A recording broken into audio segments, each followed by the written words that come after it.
Hey podcaster, I'm Tim Wahlberg, your podcast performance coach, with another actionable tip so you can grow your podcast authority, generate leads, and convert with ease. Today's tip is don't overproduce your podcast.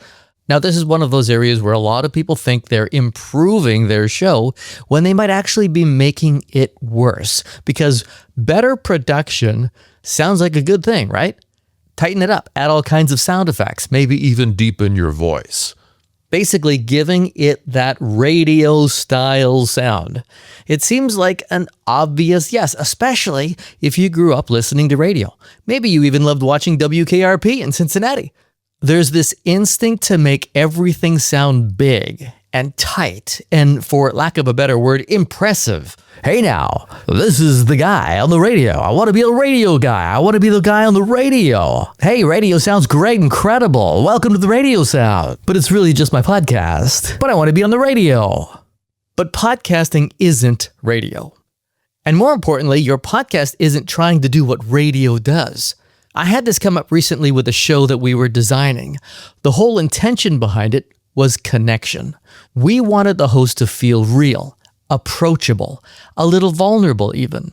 The kind of show where a listener feels like they're sitting across from you, not tuning in to a performance. And when the first edit came back from an amazing editor, it sounded amazing. Technically, it was brilliant, beautiful. I loved it, but it didn't feel right. It sounded overproduced, and it was. Heavy compression. Everything sounded dialed all the way up. And instead of feeling like a real conversation, it felt like a radio show or a promotion for a show, like something you'd hear on a major station. And that completely changed how the host came across. That's the part people miss.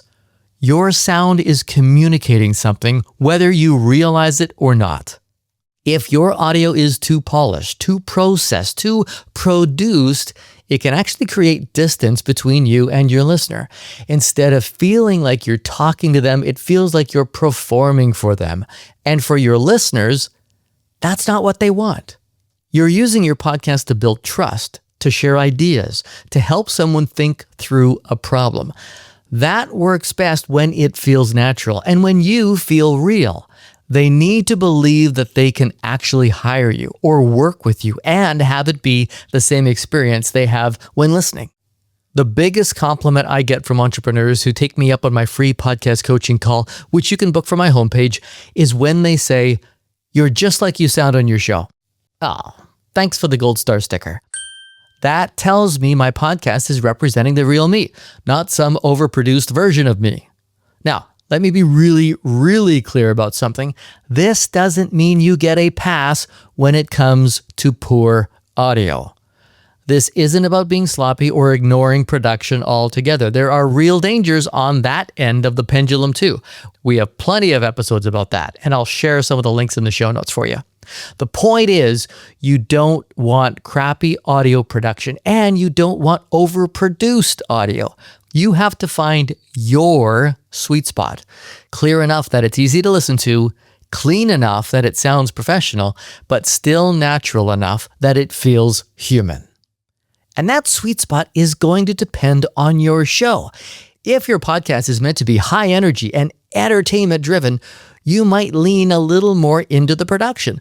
But if your goal is connection, clarity, and trust, you probably need to dial it back.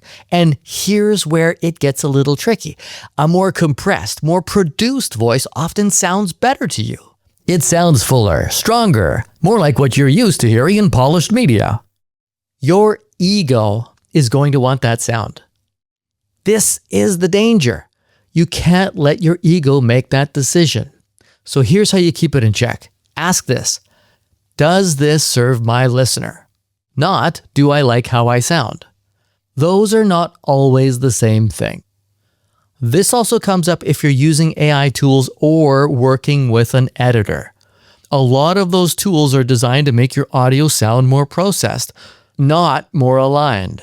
So you have to listen with intention. You have to think about the experience on the other end. Ask yourself, is this helping me connect? Or is it getting in the way? And sometimes The fix isn't doing more. It's pulling things back. Letting your voice sound like your voice. Letting the conversation breathe a little bit. Letting the listener feel like they're actually with you.